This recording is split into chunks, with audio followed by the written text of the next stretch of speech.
The common factor is the human being. And so that's what we're going to talk about today, because it's us. The chaos, the confusion, all that stuff, it's us. And we're never going to find our way as we're functioning, as we have been for thousands of years. Always blaming someone else. Someone else is the culprit. I was accused yesterday. I was speaking to a gentleman and I was talking about the religions.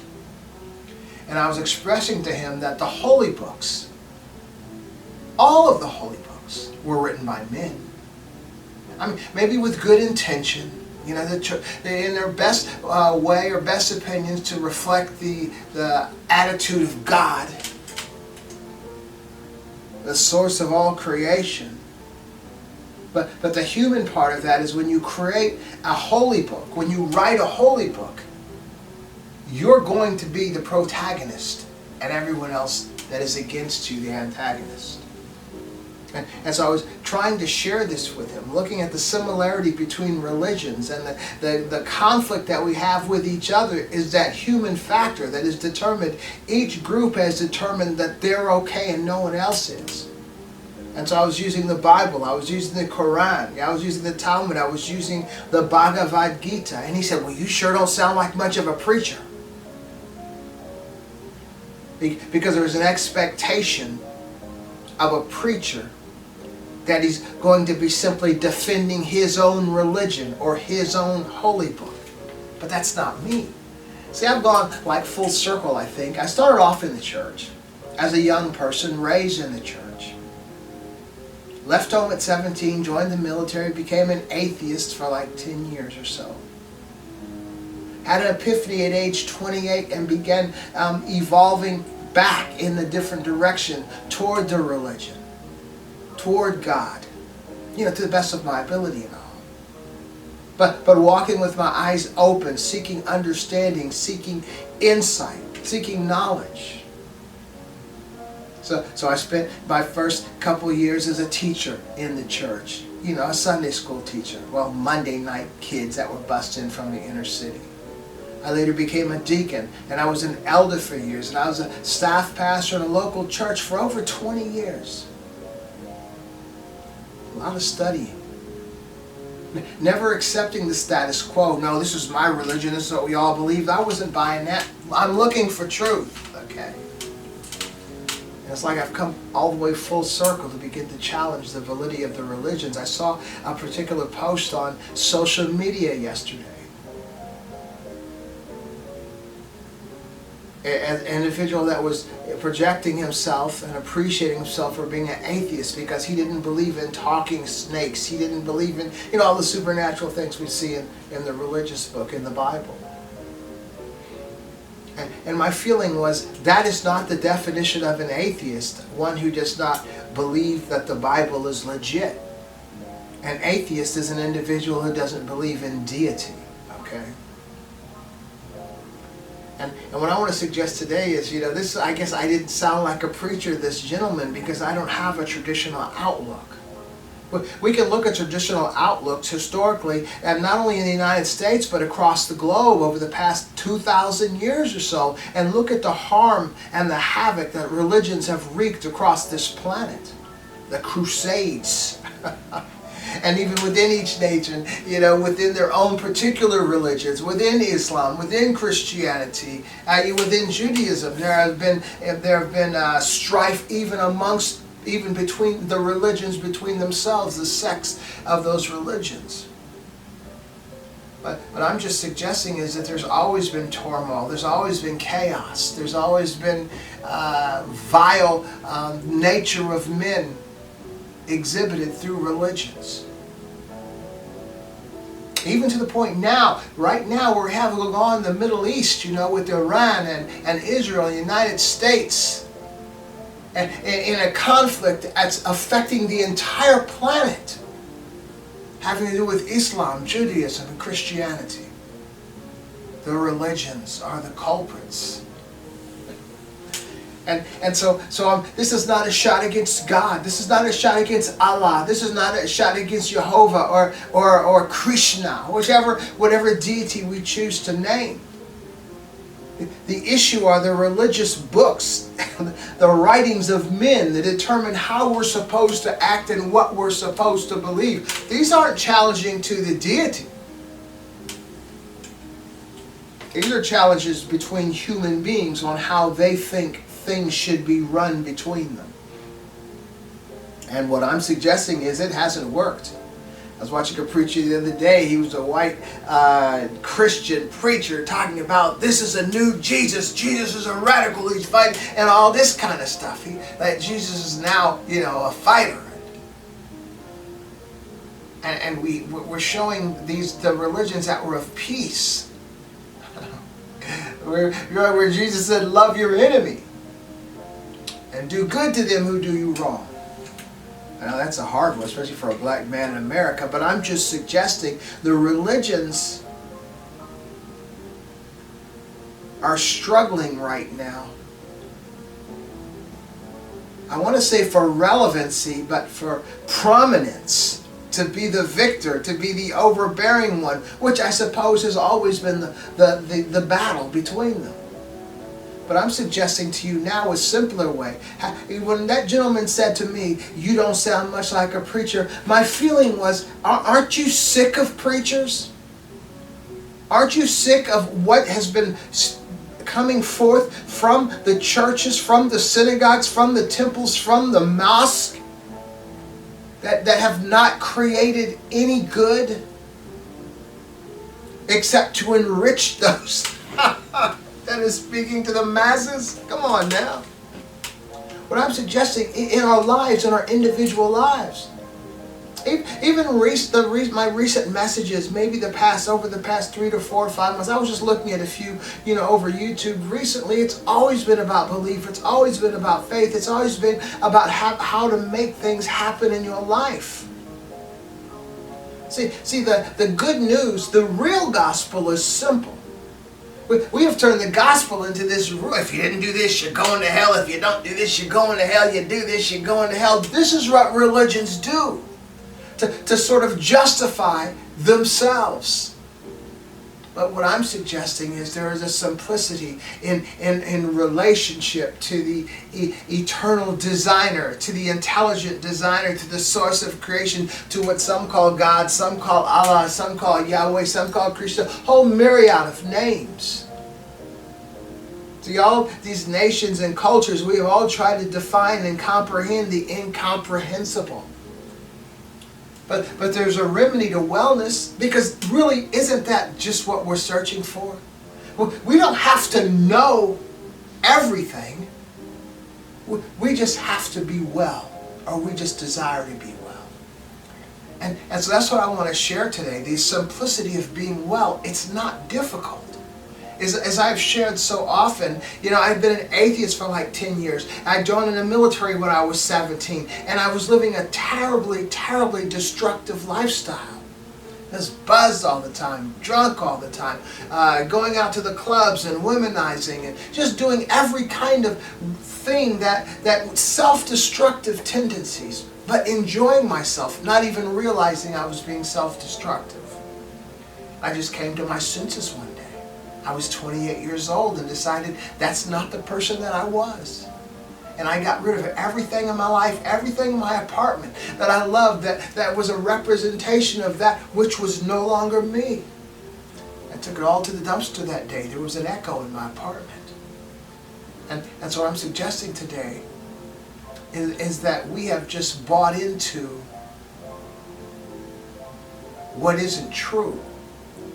And so I don't put my stock or faith in the religions. I put my stock and faith in the source of my creation. Now it's almost impossible to understand or define.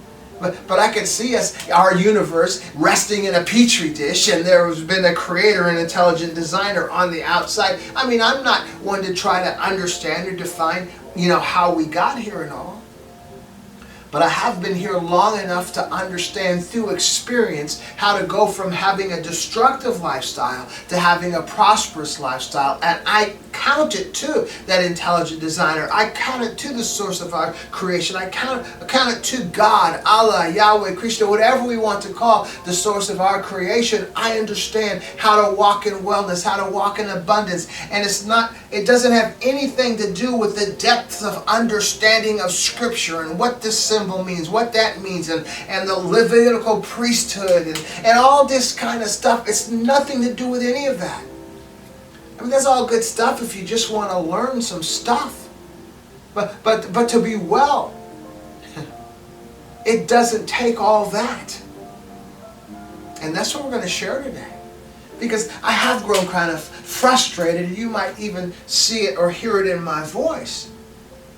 But to see a plethora of preachers, teachers, imams, rabbis, popes, with a depth of understanding in their particular religions and a very amazing insight into the writings in their holy books. But what has that done for the people really? How are the people? There are people who are Christians, masses of people. There are masses of people who are Muslims. There are masses of people who are Jews. There are massive people who are Hindus. How are they living? How are we living? We're at war all over this planet. We have bought into that which does not fix us. The religions don't fix us. And I think, number one, the first thing we need to do is recognize that a religion is not synonymous with God. Christianity is not on an equal footing as God. Judaism is not on an equal footing as Yahweh. Islam is not on an equal footing with Allah. The Hinduism is not on an equal footing with Krishna. These are the books that have been written by men trying to comprehend in their own best way the desires or the expectations that the Eternal One would have for our lives. But it's flawed. They're all flawed because they were penned by men. And what I'm suggesting today, that there is a reality of that intelligent designer. There's a reality of that source of creation, of God, of Allah, of Yahweh, of Krishna. There's a reality that we can tap into, that we can be well. You don't have to totally understand deity, but you must totally understand yourself and how you function, how you would function successfully in the environment in which we live. Life is too short to waste it holding on to something that has never worked. Okay? And I think one of the confusing factors that we have as human beings is that if I happen to be okay and masses of other people are not okay, then God is good all the time. All the time. God is good. Now, God is good. But don't think everything is fine just because you're okay. We see that in the politics all the time, man. You see, oh, I won. You know, if you're a Democrat or if you're a Republican and your guy won, your lady won, or whatever. Doesn't matter who's suffering. You just feel like you won. Your bank account may not be any good. Your children may be going awry. You don't have any money and your health is all jacked up. But my side won, so we're okay. That's how we do. And that's how we've done with religion. It's never been okay. There have always been people suffering. In the Americas, Native Americans were being genocided by Christian-minded people. Africans were being enslaved by Christian-minded people. Right now, today, we have a war going on in the Middle East right now that Christians are celebrating because this is a victory. The Israelis are looking for dominance because this would be a victory for them. The Muslims are looking to survive because that will be a victory for them. We're all kind of jacked up in the name of God. And I'm going to give you the simplicity of it all. It's just about you. It's just about you as an individual. Now let me kind of make it clear. Take you as an example, your body. And you're experiencing all kinds of symptoms and issues and illnesses on the exterior, on the outside. Now at the same time, you're eating the wrong kind of food, you're not exercising, you're not getting enough sleep, you're eating things that are toxic, you're ingesting poisons and all. And you're sick.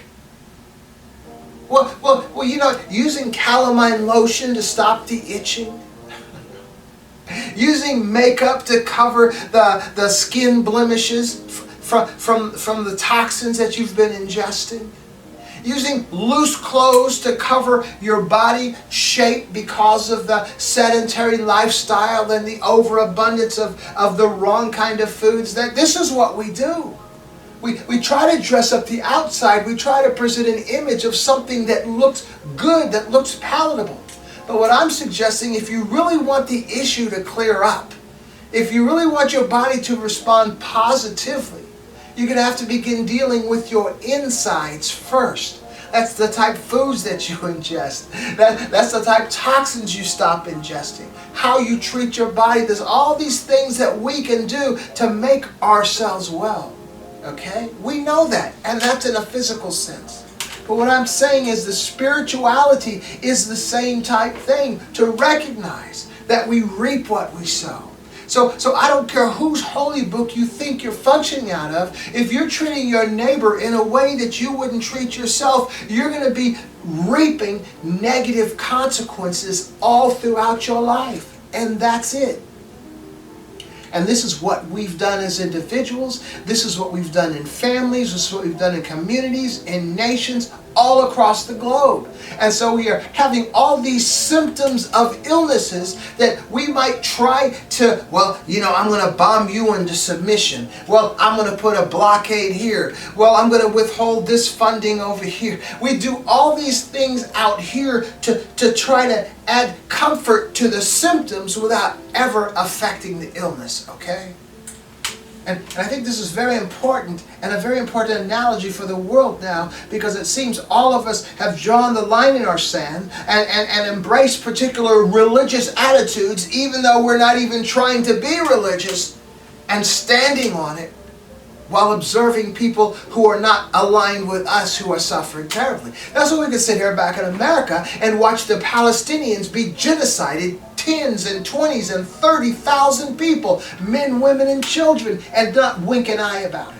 That's why we could look over here and watch a nation be bombed terribly and then blame them for not capitulating, okay? Because we are so entrenched in the outward appearance, in the symptoms that are exhibiting, that we're clueless, we're oblivious to the reality of the illness that's causing these symptoms to manifest, okay? And the result is terrible, but the solution is simple. And I'm going to share it with you right now. I took all this time to set this up, but it's not difficult. If my people who are called by my name, who will simply change, who will simply do right, who will simply turn from their wicked and evil ways, seek my face, pray, then will I hear from heaven and I will heal their land. We have to change. It's not about what religion you belong to. It's not about what political party you belong to. It's not about what race you belong to, or about what religion or anything that you belong to, nation. No. It's you as an individual. Start being good. It's really that simple. And it won't cost you anything. And I'm going to tell you, and I know this from experience. I'm not just talking theory right now. This is what I've lived. This is what I've gone through. As I shared with you my life, raised in the church, and then joined the military at 17. Became an atheist for 10 years. Then had like this epiphany. Changed my life. Began to take all the destructive tendencies out of my life. Came back and I am well, 100% amazing. More than one could ever even thought or imagine my life now compared to what it used to be. Simply because I started doing right things. That's it, man. So I'm going to tell you right now, how to fix this because it's very simple. How to fix the world, but it's got to start with you. Because your life is kind of jacked up. When we look at the chaos and all the negativity, all the craziness going on in the world, and all the strife and all the debate, and all the anger and malice and tension and stress and anxieties and chaos, all that stuff, it's really what each of us are going through as individuals in our individual lives. But somehow, when it's on a larger scale, or we can affiliate ourselves with a particular political party or a football team, right? It's the same concept, I was amazed at work, how many, the football pools and all that stuff going on, and the guys thought this was my team and we needed to draft this guy and all this. I'm like, your team? There are people getting paid millions and millions of dollars out there. You just sitting over here talking about your team. That's not your team. But somehow affiliating yourself with them has sort of relieved the pressure of the reality of the hopelessness of your life. We have to let go of the distractions. The sports teams, those are distractions. The religions are distractions. Political parties are distractions. National affiliation. Even the racial embracing. These are all distractions from a reality of the issues that we are going through in life. Whatever those things that you've embraced that I just listed off, you still got your issues. But sometimes we don't have to focus on those issues. So I'm watching, 8 hours of football on Saturday. I don't have to think about the reality of the condition of my life. I'm focused on who's going to win this political race. I'm oblivious, at least temporarily, for the real issues that I'm facing in my life, or at least they don't hurt so bad when my party is winning, or when I'm angry because my party is losing. I've got my focus on other things. The religion the same. We got to support the Jews. The Jews, we got to kill the Muslims. Muslims, we got to kill the Jews. All this kind of stuff. At the same time, as individuals, we're all suffering inside. All this stuff is make-believe, is created by human beings. All these things, the religion and the politics, the sports teams, all the stuff the racial identifications and all this stuff we've attributed to ourselves, these are all fiction. These are all social constructs. Some have just been around for a long, long time. But they don't fix our situations. We need our situations fixed, and I'm going to tell you right now. Be sober. Stop drinking any kind of alcohol. Let your body function on naturally. Don't do drugs of any kind. Now, once again, I'm coming from a place of experience. I'm coming from a place of expertise. I'm not speaking theory to you now. I'm speaking to you on where I've been. Man, I thought when I was younger, I was just going to be a cool old man one day getting that buzz. I was 28 when I stopped. I'll be 68 this year, 40 years ago. No regrets. See, that was a confusion. That was the lie. That was the addiction I had bought into in my mind. Some things like weed, you're not going through withdrawal. You're not going through all kinds of other, addictive symptoms and all. So you're thinking, I'm okay. Weed's okay. I'm going to do this the rest of my life. That's the addiction. And when you stop, you're like, wow. Life is too short to waste it being high. What? Life is too short. Why are you high? But if you had asked me then, I would have said life is too short. Let's get high. That's the addiction talking, man. Stop drinking alcohol. You want your life to get better. You want your life to change. You want the lives of your children to be better. Your children who are watching you right now. They're watching. Don't drink alcohol. Don't do drugs of any kind. Eat healthy. And don't eat unhealthy. Exercise. This will get your body straight. A lot of the negative attitudes that we have, a lot of the frustrations we have, a lot of the angst that we have, and the pressure that we have has to do with the condition of our bodies, what we have created.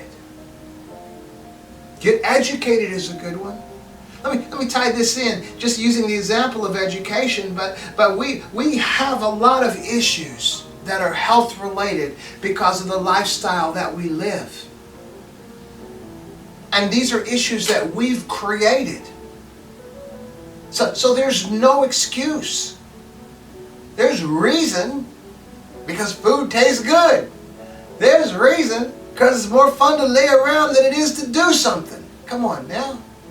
But that's the same thing I thought about weed and alcohol, was that it's more fun to do this than not to do it. I was wrong. That was the addiction. It's not better to lay around and do nothing. It's better to exercise. It's not better to eat unhealthy. It's better to exercise.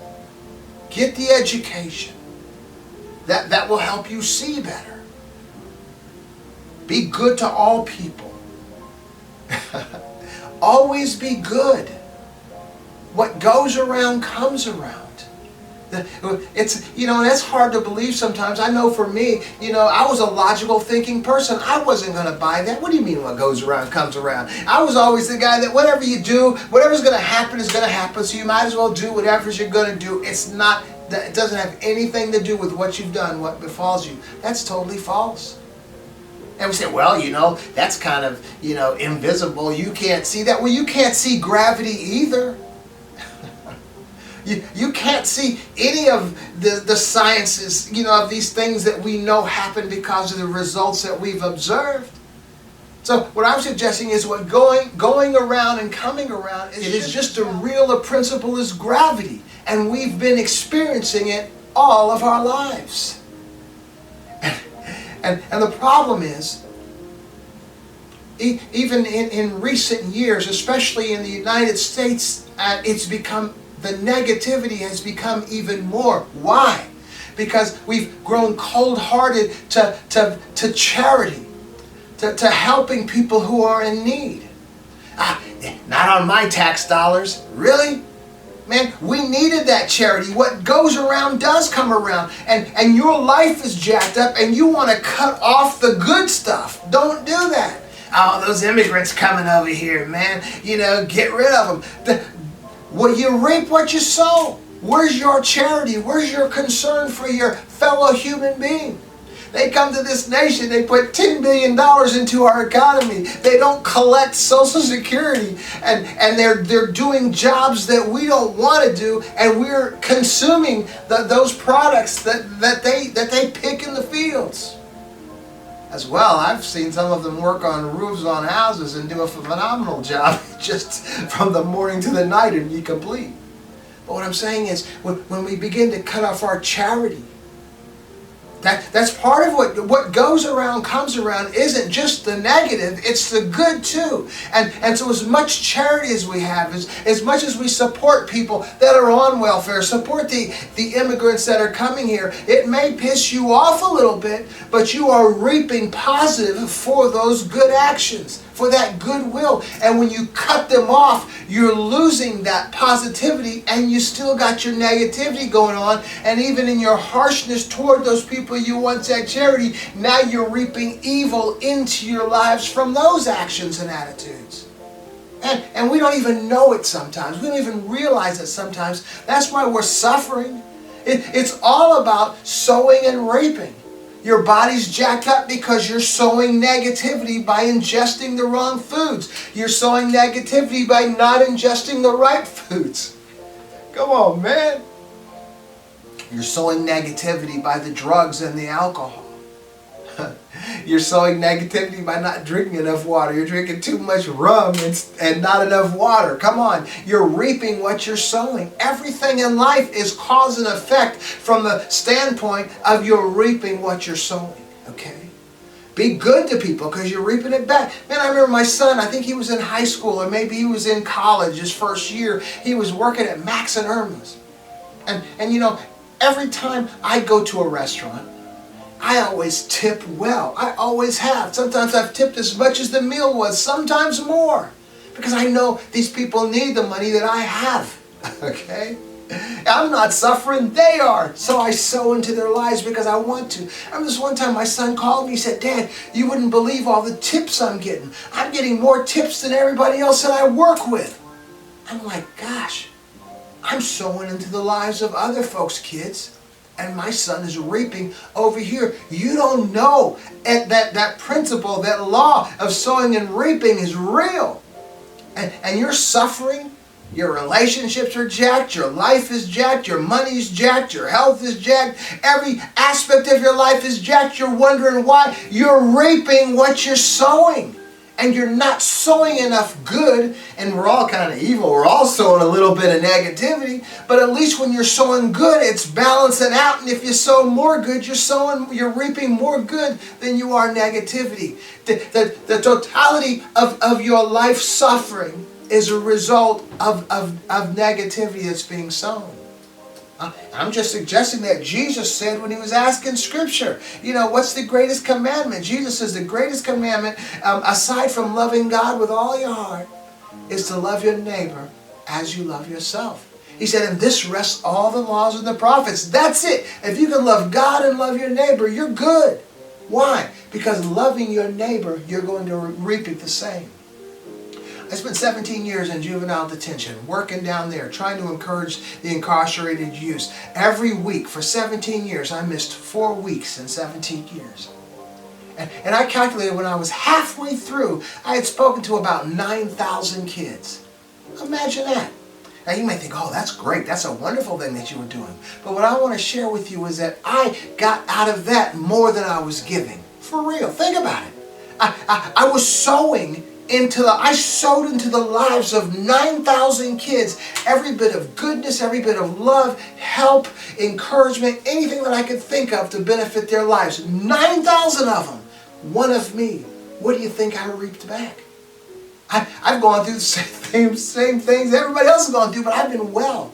I've been extremely well, extremely comfortable, and bountiful blessings. My life is amazing that I could never even imagine. Why? Because I've been sowing and reaping. Now what I'm sharing with you, as at the time I didn't realize this, I was just doing what I wanted to do, but because my heart is for the people who are suffering. And that's the best kind of sowing. Sowing with an ulterior motive. You go to church and the preacher's trying to get you to give so you can get the money back. So you're coming in there with an ulterior motive and not a good motive. No, if you want to reap what you've sown, even in church, you're not going with the intention of getting back. That's selfishness. You're going there because you know there's a need and you want to give. That's what you're going to be reaping back. That's why we got so many people in church that are giving and giving and giving and they're still poor. Because their attitude is, I'm only giving so I can get more back. that ain't right. Come on now, think about that. So I'm just sharing with you today is change your whole lifestyle. Stop drinking alcohol. Don't do any kind of drugs. Eat healthy. Don't eat unhealthy. Exercise. Do good to all people. And try to stop doing as much bad. I'm telling you, you're going to be attractive to the right kind of people. You're going to be attractive to the spouse that you don't have yet. You're going to be favored in jobs and places and things that you do. You're going to be looking good because you're not poisoning your body. Every aspect of life is going to be good because you're going to be reaping what you're sowing.